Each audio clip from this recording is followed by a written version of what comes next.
우리 한번 인사하겠습니다. 주님의 빛이 충만한 성일 되시기를 축복합니다.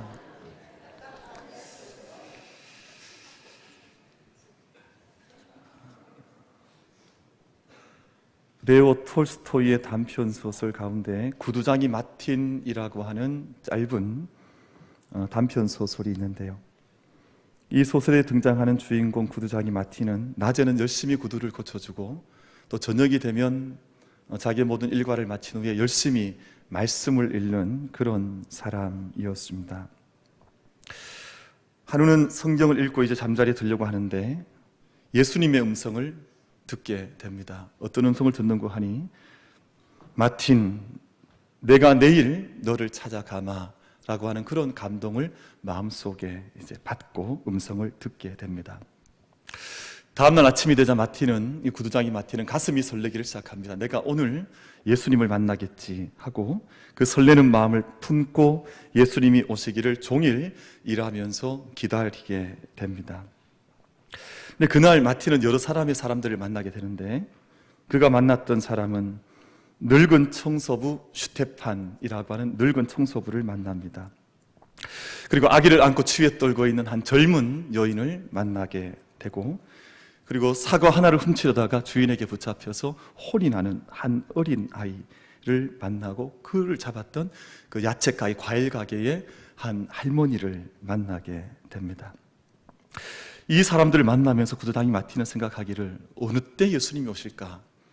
근데 그렇게 많은 여러 사람을 만나는 동안 날이 저물어 가는데, 그 사람들, 어려움에 처했던 사람들을 도와주는 시간이 지나는 동안 예수님을 만나지 못하고 하루가 지나가고 맙니다. 그리고 저녁이 되고 말았습니다. 왜 예수님께서 나에게 나타나지 않으셨을까? 왜 예수님이 내게 직접 어젯밤에 분명히 말씀을 하셨는데 왜 예수님이 내게 오지 않으실까? 라는 생각을 하고 잠이 들게 되는데, 그러나 나중에서 그가 깨닫게 되는 바가 있습니다. 내가 그토록 기다렸던 예수님께서 그 낮 동안 내가 만났던 그 아기를 안고 있던 그 젊은 여인, 그리고 청소부였던 늙은 슈테판, 그리고 이 사과 하나를 훔치기 위해서 사과를 훔치다가 잡혔던 그 어린 아기들 속에 예수님이 함께 계셨구나 하는 것을 이 마틴이 깨닫게 되는 것이죠. 온종일 예수님을 기다렸던 구두장이 마틴처럼 저희가 이제 대림절을 선포를 하고 이제 두 번째 촛불을 켜고 함께 우리 예수님의 오심을 함께 기다리는 대림, 여러분 기다릴 대자에 임할 임, 오심을 저희가 함께 기다리고 있습니다. 이 기다림의 시간을 보내면서 저희는 이제 이렇게 아름다운 트리를 만들기도 하고, 또 앞에 선물을 장식하기도 하고, 또 트리를 밝히기도 하면서 2000년 전 이 땅에 오셨던 아기 예수님을 회상하고 우리가 리컬렉한다 그러죠. 예수님을 다시 한번 마음에 기억하면서 예수님을 생각하기도 하거니와, 또 한편은 이제 오실 주님, 장차 이 땅에 재림하여 오실 주님을 기다리는 대림의 시간을 우리가 함께 보내고 있습니다만, 여러분 이 갈망하는 것이 그저 마음속으로만 갈망하고 마음속으로만 기다리고 그냥 오시겠거니 하고 그렇게 나이브하게 기다리는 그런 시간은 절대 아니죠. 우리가 깨어 준비하면서 우리가 바른 기다림의 자세를 가지고 우리가 기다리며 서두르며 라는 말이 있는 것처럼 그저 기다린 것 아니죠. 그냥 4주간 지나면 성탄절이 오겠거니 하는 그런 기다림이 아니라 우리 마음속에 뭔가 좀 조급한 마음, 내 마음속에 뭔가 서두르지 않으면 안 될 것 같은 그런 마음, 내 마음속에 지금 이 마음속에 뭔가 기다리긴 기다리는데 뭔가 서두르며, 여러분 어떤 큰 손님이 오면 우리 마음속에 그런 마음이 일지 않아요? 우리가 누군가 우리 집에 큰 손님이 오면 뭔가 이걸 좀 준비해야 될 것 같은, 뭔가 좀 구석구석 우리가 정리해야 될 것 같은 마음을 갖지 않습니까? 우리가 대림절을 보낸다고 하는 것은 그런 느낌을 가지는 거거든요. 영적인 필링을, 좀 영적인 느낌을 갖는 것인데, 내 마음속에 서두름의 마음과 기다림의 마음을 가지면서 대림, 기다릴 대자 오실님, 우리가 오심을 그렇게 기다리며 서두르며 가져가는 것입니다. 그럼 대림절을 다른 말로 뭐라 그러냐 하면 겨울철의 사순절이라고 불러요. 여러분 사순절은 대단히 우리가 영적인 깊이로 들어가는 시간인데 우리가 이 대림절 역시도 겨울철의 사순절이다, 그렇게 부릅니다. 교회는 세례 요한처럼, 광야에서 외쳤던 세례 요한처럼 이 땅 가운데 회개를 선포하는 시간입니다. 우리가 촛불 켜고 뭐 선물 주고 받으면서 우리가 좋고 해피한 시간 보내자 하는 게 이 대림절 기간이 절대 아닙니다. 이 세례 요한이 주님의 오심을 준비하면서 회개를 선포했던 것처럼 교회는 회개를 과감없이 선포하는 기간입니다. 그리고 그 회개를 듣는, 회개하라고 하는 요청을 받는 사람들은 자기 삶의 자리를 돌아보면서 삶을 스스로 정결하게, 삶을 스스로 새롭게, 내 삶의 모든 모습을 뿌리로부터 새롭게 기경할 수 있는 시간을 가지는 것이 바로 이 겨울철의 사순절이라고 부르는 바로 이 대림절의 기간이 그러한 기간이 되는 것입니다. 그러면 우리가 어떻게 하면 이 대림절을 좀 더 잘 보낼 수 있을까?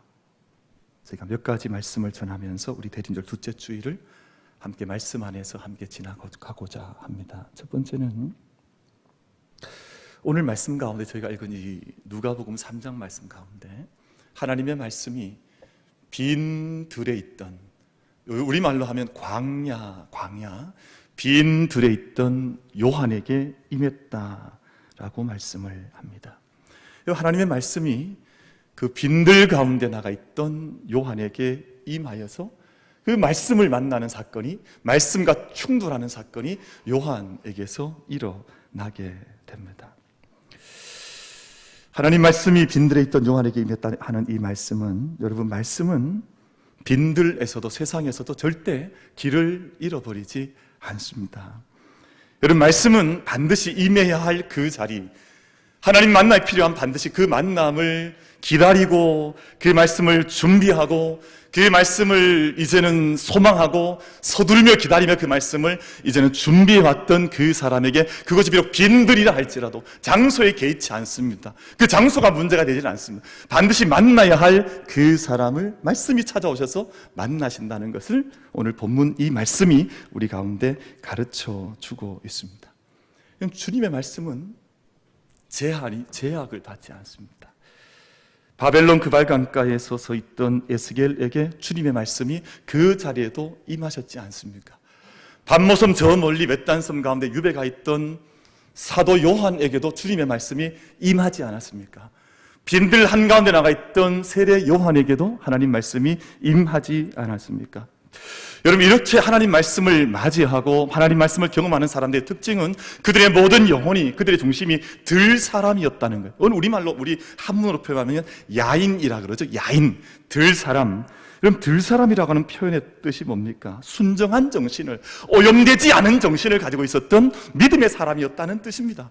그의 영혼이 오염되지 않고, 잘못된 신앙에 오염되지 않고, 잘못된 세상의 가치관에 오염되지 않고, 살아있는 을을 가지고 있는, 살아있는 정신을 가지고 있는, 여러분, 믿음의 어떤 허울이나 잘못된 신앙의 가치관이나 어떤 세상의 어떤 정신에 오염되어 있는 것이 아니라 순정한 정신을 가지고 있던 들사람 요한에게 하나님 말씀이 임했다라고 말씀을 하고 있습니다. 여러분, 우리가 다 좀 이렇게 다 거추장스러운 말씀을 좀 치워버리고 바른 믿음의 정신을 가지고 있던 사람이라는 뜻입니다. 믿음을 가지고 살아가는데 오염되지 않은 믿음, 또 때묻지 않은 믿음, 순전한 주님의 마음을 가진, 하나님의 마음을 가진 바른 을을 가지고 살아갔던 사람들에게, 그 사람이 밤모섬에 있든, 그 사람이 그발 강가에 있든, 그 사람이 어디 저 광야에 있든지 들판에 있든지 관계없이 주님의 말씀은 그를 만나기 위하여 그 가운데로 찾아오셨다 하는 말씀입니다. 함석헌 선생께서 들사람 을이라고 하는 책을 쓰셨는데요, 그 책에서 들사람 을이라고 하는 설명을 하면서 들사람이란 어떤 사람이냐, 이 세상 가운데 발을 굳게 우뚝하니 발을 이 땅에 딛고 서서 하늘의 소리를 듣고, 그리고 그 소리를 들은 후에 자기의 영적 소리를 공명하여서 낼 수 있는 사람이 들사람 을이 있는 사람이라고 설명을 했습니다. 하나님의 음성이 내 안에 참되게 울려 퍼져서 세상의 잡된 소리가 아니라, 자기의 잘못된 영성의 소리가 아니라 하나님께서 참으로 주시는 그 말씀을 자기의 마음속에 듣고 공명하여서 그 하나님의 소리를 낼 수 있는 사람이 바로 들사람, 을을 가지고 있는 사람이라고 그의 책에서 설명을 하고 있습니다. 우리의 정신을 우리가 을이라고 합니다만, 우리 정신 안에 있는 하나의 참된 기둥을 세우고 있는 그 믿음의 사람, 내 영혼 속에 잘못된 어그러진 기둥이 아니라, 무너져 있는 기둥이 아니라 참된 믿음의 기둥을 자기 안에 세워서 그 기둥을 세우고 지키며 살아갈 수 있는 사람을 가리켜서 들사람, 을의 사람이라고 말을 하는 것입니다. 여러분, 우리가 말을 할 때 그 을이 없는 사람을 여러분 뭐라고 표현합니까? 을이 없다. 뭐라 그래요? 다 아시면서 얼빠진 놈이라 그래요. 얼빠진 놈. 그러니까 자기 안에 이 참된 믿음의 정신을 잃어버린 사람을 가리켜서 얼빠진 놈이라, 얼빠진 놈. 자기 안에 믿음을 바르게 가지지 못했습니다. 자기 안에 참된 믿음의 기둥을 가지지 못해서 얼빠진 인간처럼 살아가는 세상이, 이 세상의 모습들 속에 얼마나 짙게, 얼마나 깊게 나타나 있는지 모릅니다. 그래서 우리는 작은 을이 아니라 우리 을을 참 크게 할 필요가 있습니다. 여러분, 마지막에 을이 큰 사람을 만나면 그 사람을 뭐라 부르겠습니까? 얼큰이라 불러요. 얼큰이. 여러분, 얼큰이가 뭐 얼굴이 크다는 뜻이 아니라 우리의 을을 좀 크게 하자는 거예요. 우리 마음속에 있는 정신을 좀 굳게 하고 우리 영혼의 분량을 좀 크게 하여서 좀 얼큰이가 되어서, 우리 좀 영적인 의미에서, 여러분 오늘 예배한 우리 모든 예배자들, 또 저를 포함해서 우리 모두가 다 함께 주님 안에 얼큰이가, 영적인 얼큰이가 다 될 수 있게 되기를 주님의 이름으로 축복합니다. 아멘을 별로 크게 안 하시는 것 같아요. 정말 영적인 그릇들과 영적인 을이 좀 큰 사람, 영적인 을이 참 이렇게 자라서 참 미미해서 이게 기도하는 사람이 맞는지, 이게 정말 평생 직분받고 달려온 이가 맞는지, 이게 정말 목회하는 사람이 맞는지, 그런 얼빠진 인간 말고요. 그런 얼빠진 인간 말고 정말 내 안에 을이 살아있어서 하나님 하늘의 소리를 내 듣고 내 안에 공명할 수 있어서 믿는 이답게, 하나님 섬기는 자답게 그렇게 살아갈 수 있는 믿음의 얼큰이가 다 될 수 있게 되기를 주님의 이름으로 축복합니다. 그렇지 못하니까 대통령도 자살을 하고 장성들도 자살을 하고, 여러분 세상에 얼빠진 사람들이 얼마나 많습니까? 여러분, 우리가 믿는 사람들이 광야에 있다 할지라도, 우리가 우리가 세상의 중심부가 아니라 할지라도, 우리 서 있는 광야 한 곳에서도, 우리 그 모든 곳에서도 정말 하나님의 음성을 듣고 영적으로 공명해낼 수 있는 은혜가 우리 모두 가운데 임할 수 있게 되기를 주님의 이름으로 축복합니다. 오늘 말씀 가운데 로마의 황제 디베료에게 말씀 임하지 않았습니다. 당시 총독이었던 빌라도나 유대의 분봉왕들이나 당시의 대제사장이었던 안나스와 가야바의 이름이 언급되고 있습니다만 그들 가운데 말씀이 임하지 않았습니다. 여러분, 말씀은 그렇게 세상에 어떤 대단한 일을 하고 있다고 해서 그곳에 하나님 와셔서 만나주시고 그곳에 하나님 말씀이 임하시고 하는 것이 아니라 빈들 가운데 가 있던, 여러분, 이 빈들이라고 하는 말씀의 힌트를 좀 받으셔야 합니다. 여러분, 빈들이 뭡니까? 우리가 아까 제가 말씀드렸습니다만 하나님이 없으면 단 하루도 살 수 없기에 하나님 손을 붙잡고 그 광야에서, 그 빈들에서 하나님과 함께 걸어갈 수 있는 믿음의 자세와 영적인 태도를 가진 사람들의 삶의 자리를 빈들이라고 하지 않겠습니까?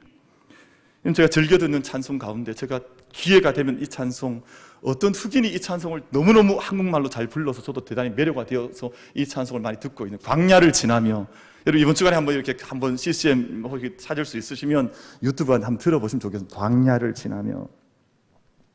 근데 그 가사에 이런 가사가 나옵니다. 빈들은 주님 손 놓고는, 광야는 주님 손 놓고는 단 하루도 살 수 없는 곳 광야, 그런 표현을 해요. 주께서 나를 사용하시려, 나를 더 정결케 하시려 나를 택하여 보내신 바로 그곳 들판 빈들 광야, 성령이 내 영을 다시 새롭게 태어나게 하시는 바로 그 들판 광야. 여러분이 서 있는 그 모든 삶의 자리가 어떤 자리에 계시는지 저마다의 자리가 있겠습니다만 그 모든 자리가 주님의 손을 놓으면 살 수 없는 것, 들판과 광야가 되어서 주님께서 나를 훈련하시고 새롭게 하시고 나를 성령의 사람으로 새롭게 빚어주셔서 사람답게 살 수 있도록 보내주시는 그 광야가 되어서 날마다 우리 가운데 찾아오시는 들판, 말씀과의 충돌, 말씀과 함께 더불어 살아갈 수 있는 믿음의 걸음, 함께 걸어갈 수 있는 대림의 절기를 함께 보내는 우리 모두가 다 될 수 있게 되기를 주님의 이름으로 축복합니다.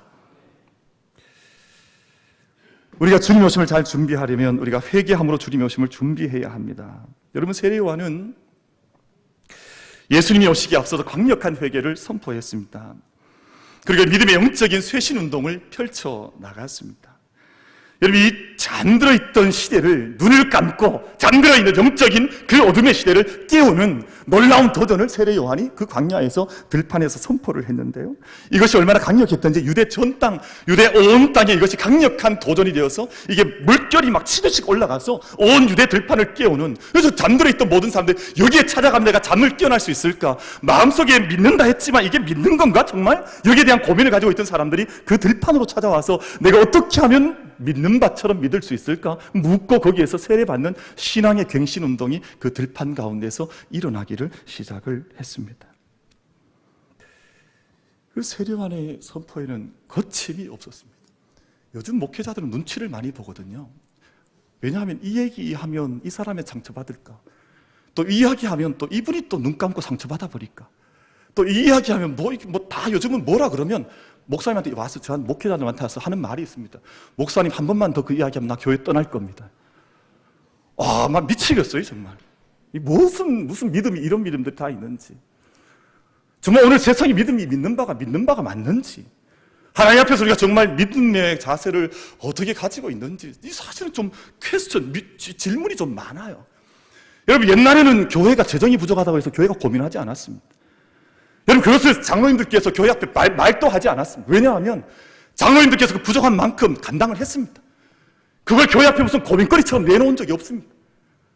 왜냐하면 하나님을 섬기는 교회가 재정 문제 때문에 어려울 수 있겠느냐? 그리고 우리가 이걸 믿음 안에서 감당하겠다 했지, 그걸 고민거리처럼 1,000만 원, 2,000만 원 모자라는 것 가지고 큰 난리 난 것처럼 그렇게 하지는 않았습니다. 근데 요즘 물질 조금 부족하면 다 그 앞에 엎드려져가지고 죽겠거니 살겠거니, 그거는 자기의 삶은 다 풍요롭게 살죠. 그게 무슨 믿음입니까, 여러분? 그럼 정말 우리가 회개하는 마음을 선명하게 선포하면, 요즘 다 선명하게 선포하고 하면 그 목회자가 목회를 어떻게 합니까? 교회를 떠나야 되죠. 그럼 우리가 세상 속에 그렇게 살고 있을 때 세례 요한이 정말 이게 우리 믿는 믿음이 맞느냐는 거죠.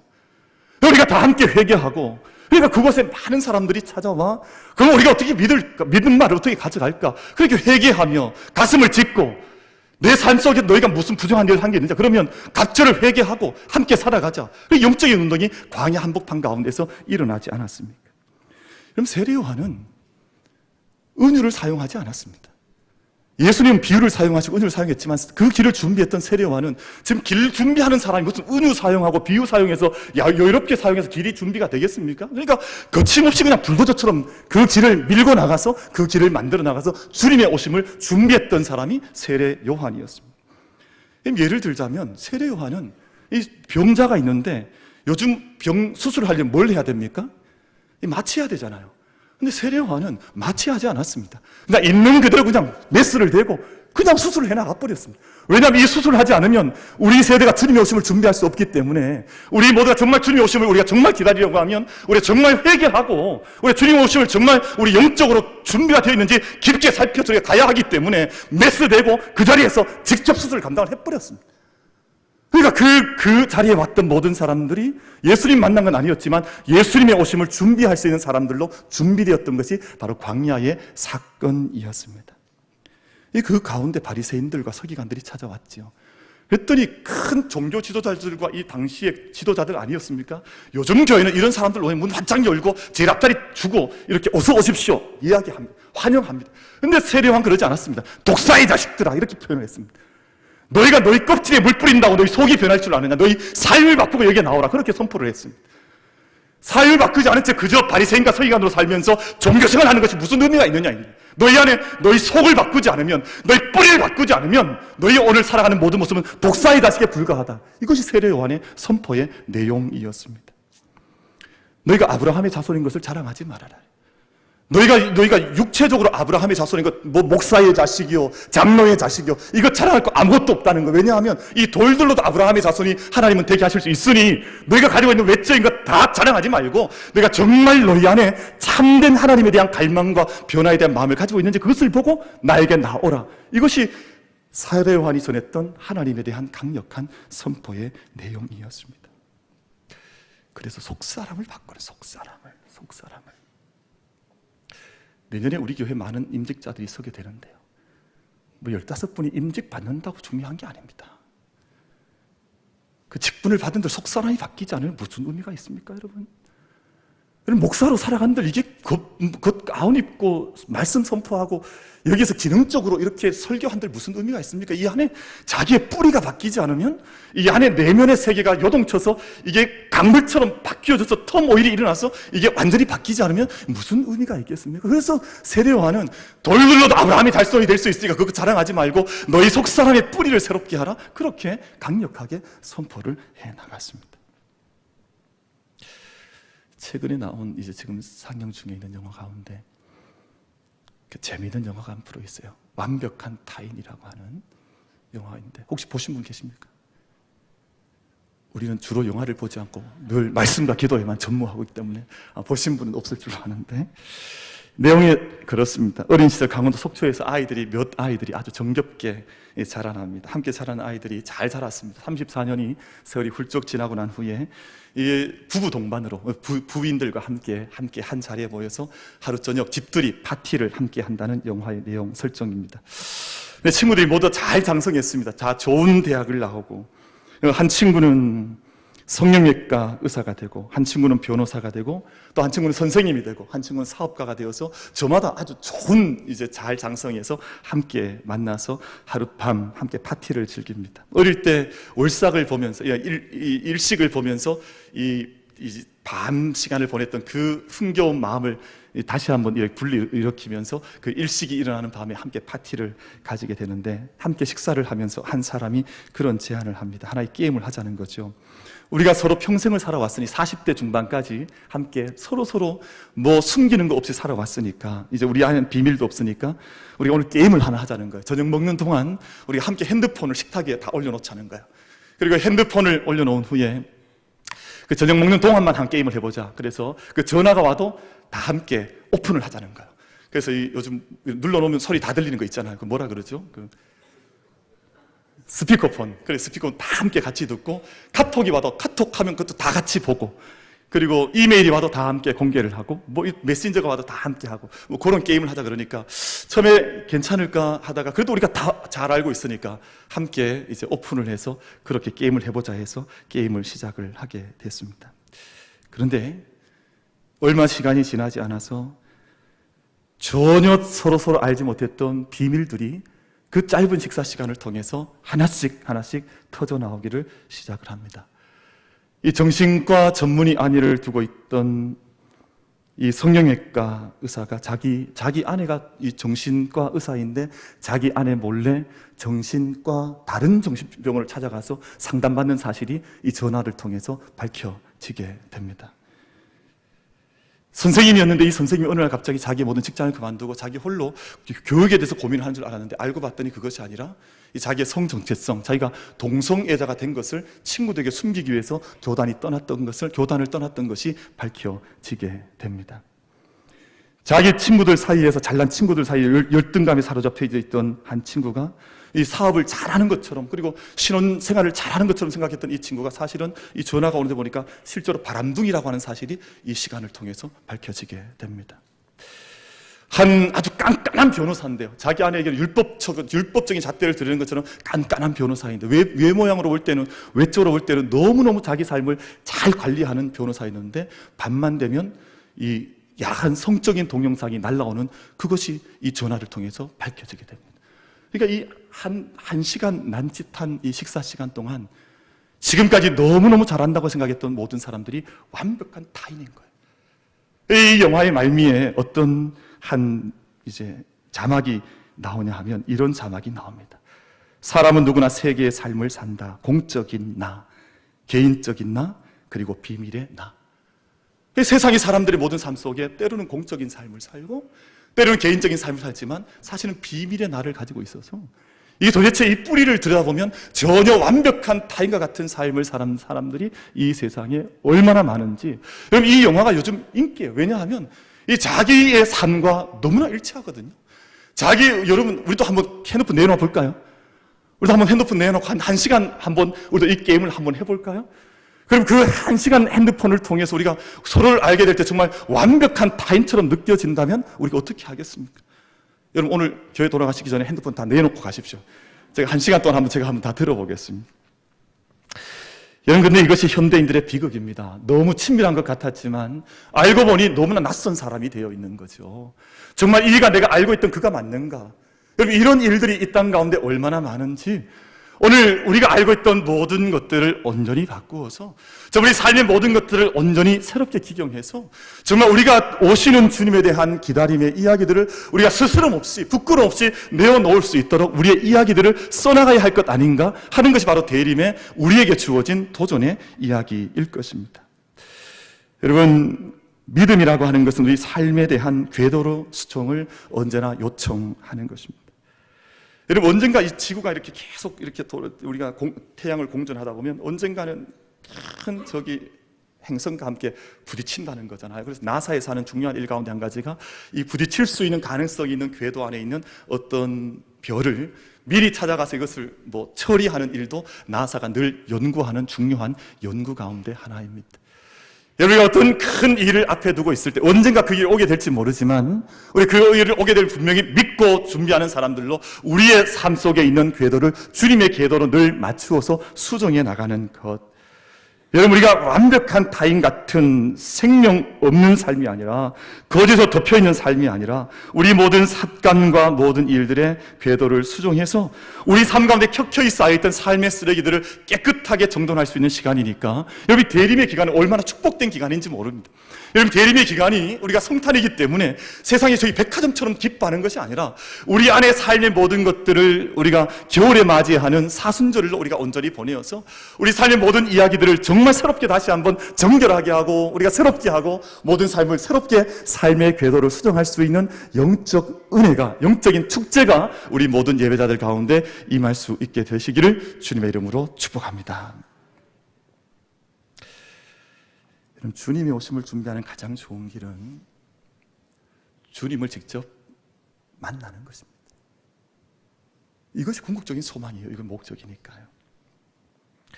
세례 요한은 자기가 주님이 아니라고 분명하게 선포했습니다. 위대한 선지자였지만 내가 오실 주님이 아니다. 한국에는 지가 예수라는 사람이 너무 많아요. 그러니까 막 자기가 예수다, 내가 예수다. 그래서 우리나라에 특별히 전 세계 우리나라가 제일 많을걸요 아마.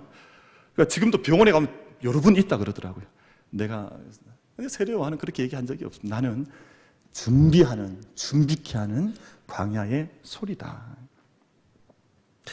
유진 피터슨 목사님께서 메시지 성경이라고 하는, 이제 얼마 전에 돌아가셨죠. 돌아가셨는데 메시지 성경이라고 하는 귀한 성경의 번역본을 남기시고 이제 돌아가셨습니다. 근데 그 가운데 마태복음 3장 11절 11절을 이렇게 유진 피터스 목사님께서 메시지 성경에서 번역을 하셨습니다. 내가 이 강에서 세례를 주는 것은 너의 옛 삶을 바꾸어 천국의 삶을 준비시키려는 것이다. 하지만 진짜는 이제부터다. 나는 준비하겠지만 진짜는 지금부터다. 우리 진짜가 시작된다 그런 말이 있잖아요. 진짜는 지금부터다. 이 드라마의 주인공은 너희 안에 천국의 삶을, 너희 안에 불을, 너희 안에 성령을 발화시켜 너희를 완전히 바꾸어 놓으실 것이다. 그분께 비하면 나는 잔심부름뿐에 지나지 않는다. 그분은 집을 깨끗하게 하실 것이다. 너희 삶을 대대적으로 정리하실 것이다. 그분은 참된 것은 모두 하나님 앞 제자리에 두시고 거짓된 것은 모두 끄집어내어서 쓰레기와 함께 태워 버리실 것이다. 그러면 나는 준비자에 불과했지만 지금 오시는 분이 진짜여서 이분 안에서 너희의 모든 삶이 축제가 되고 기쁨이 되고 모든 것들이 완전히 쓰레기들이 불태워지고 너희의 새로운 불이 임할 것이라 그렇게 말씀을 하고 있습니다. 사랑하는 우리 모든 예배자 여러분, 여러분 안에 예수님을 만나는 참된 불이 임할 수 있게 되기를 주님의 이름으로 축복합니다. 그러니까 단지 준비만 늘 하는 사람들이 아니라 주님의 오심 속에 우리가 완전히 바뀌어져서 이제는 준비는 다 끝이 나고 이제는 내 삶 가운데 진이 찾아오셔서 내 삶 전체를 뿌리째 송두리째 새롭게 하시는 주님의 은총과 축복 속에 살아갈 수 있는 우리 모두가 다 되시기를 주님의 이름으로 축복합니다. 그럼 암행어사 같은 존재는 암행어사만 와도 세상이 떨잖아요. 이게 변사또 같은 탐관오리가 막 그 앞에 줄기던 모든 관리들이 막 다 숨어 돌아가지 않습니까? 근데 여러분 그 자리에 이게 암행어사가 아니라 정말 왕이 온다면 어떻게 하겠습니까? 여러분 한 나라를 대표하는 대사가 있잖아요. 대사가 한 나라에 가도 그 나라의 대통령을 대표하는 대리하는 권한을 가지고 있지만 정말 그 땅의 대통령인다면 어떻게 하겠습니까? 이건 전혀 다른 차원이지 않습니까? 그래서 그분을 만나서 우리는 완전히 변화된, 그러므로 누구든지 그리스도 안에 있으면 새로운 피조물이다. 이전 것은 지나갔으니 보라 새 것이 되었도다. 여러분 그래서 우리가 쓰레기산에 살 필요가 없는 것이죠. 제가 어떤 식당에 갔더니 재미있는 표현이 하나 있더라고요. 산은 산이요, 물은 셀프다. 뭐 이런 말이 있더라고요. 제가 그 참 재미있는 말이구나. 뭐 재미있는 말 하나 써놔 제가 보고 웃은 적이 있는데, 여러분 산은 산인데 정말 산이 아닌 산을 제가 지난주에 한 군데 좀 방문해 보고 왔습니다. 여러분 의성 단밀면이라고 하는 것은 그 낙동면, 이 상주 쪽에 있는 낙동면과 그리고 이 의성의 단밀면이 낙동강을 사이에 두고 있는 아주 아름다운 그 시골 마을이거든요. 근데 이 단밀면에 쓰레기산이 생겼습니다. 쓰레기산이 어마어마한 산이 생겨 지난주 중에, 물론 지난주에 갑자기 생긴 건 아니고 오랫동안 이제 시간 동안 쌓여온 산이 쓰레기산인데 갑자기 이게 불이 났어요. 그래서 갖다 불을 꺼도 이게 자연 발화적으로 난 쓰레기산의 불이기 때문에 불이 꺼지지 않는 겁니다. 며칠 한 사흘 동안 불이 이제 피어 올라서 이게 뉴스에 크게 나서 제가 그 근처에 갈 일이 있었다가 그 산이 도대체 얼마나 크냐 싶어서 직접 한번 찾아가 봤습니다. 그럼 그곳에 쌓여져 있는 쓰레기가 74,000톤. 이게 상상이 잘 안 가시죠? 얼마나 쓰레기인지. 그래서 정말 산이 하나 섰다고 생각하시면 됩니다. 그러니까 그 낙동강으로 700m, 800m 정도 거리에 떨어져 있는데 걱정하는 것은 거기에서 나온 이 쓰레기 침출물이 낙동강으로 흘러 들어갈 거라는 거예요. 그 주민들이 도무지 살 수가 없다는 거예요. 쓰레기 산 때문에 살 수가 없다. 지금 이 쓰레기, 이 74,000톤, 만약에 이 쓰레기를 치우려면 돈이 좀 든대요. 얼마나 드냐 하면 한 100억 정도 든답니다. 그러니까 의성에 무슨 돈이 있어요. 여러분 100억 들여야 쓰레기산을 치울 수가 있는 그런 비참한 땅이 되어져 있어요. 저도 그 앞에 산에 서서 한참을 그 산을 바라봤습니다. 인간이 뭐냐 도대체. 인간의 삶의 순간순간들마다 켜켜이 쌓여있는 이 쓰레기를 남기는 인생들 같으면 도대체 인생이 하나님 앞에 살아간다는 의미가 뭘까 하는 생각을 잠시 그 쓰레기산 앞에 서서 잠시 기도하고 잠시 아파하고 돌아왔습니다. 여러분 우리가 이번 대림절 기간을 보낸다고 하는 것은 하나님께서 오늘 그 말씀하신 거예요. 너희의 모든 산이 어떤 산이 있느냐 이것을 치우라는 거예요. 치우라는 거예요. 너희 안에 어떤 패여져 있는 상처받고 고통받고 있는 어떤 골짜기, 이 골짜기를 메우라는 것입니다. 인생이 굽이굽이 살아가는 인생은 맞습니다만 우리 가운데 이런저런 죄와 어려움 때문에 갈라져 있는 모든 땅들은 곧게 하여서 주님의 오실 길을 준비하는 것이 바로 대림, 주님의 임재하심을 기다리는 믿음의 사람들의 삶의 모습이라고 하는 것입니다. 사랑하는 성도 여러분, 우리가 정말 얼빠진 신앙생활 하지 말고 우리 아민의 모든 성도들께서는 정말 청명한 올곧은 그 안에 정말 영적인 기계로 충만한 영적인 얼을 가지고 있는 믿음의 걸음을 함께 달려가는 우리 모든 예배자들이 다 되시기를 주님의 이름으로 축복합니다. 우리가 정말 버려야 할 것들, 쓰레기산, 여러분 74,000톤 무슨 말입니까? 이게 그 주변의 사람들이 악취가 나서 살 수가 없는 그런 인생과 믿음이 아니라 우리 삶 가운데 정말 영적인 청결함, 우리가 쓸모없는 모든 것들은 다 낮게 깎아져 내려버리고 피어져 있는 모든 상처나 어려움들은 성령의 은혜로 치유함으로 우리 모든 것들을 메꿔나가고 우리 이리저리 굽어져 바랬던 모든 것들은 곧게 해나감으로 주님께서 우리에게 오실 그 길을, 믿음의 길을 준비할 수 있는 믿음의 대림절, 이거 축복이지 않습니까? 이것이 오늘 부담이 아닙니다. 이것은 축복의 은총이죠. 우리 그 모든 축복의 길을 이 대림의 기간 동안 함께 복되게 달려갈 수 있는 우리 모두가 다 되시기를 주님의 이름으로 축복합니다.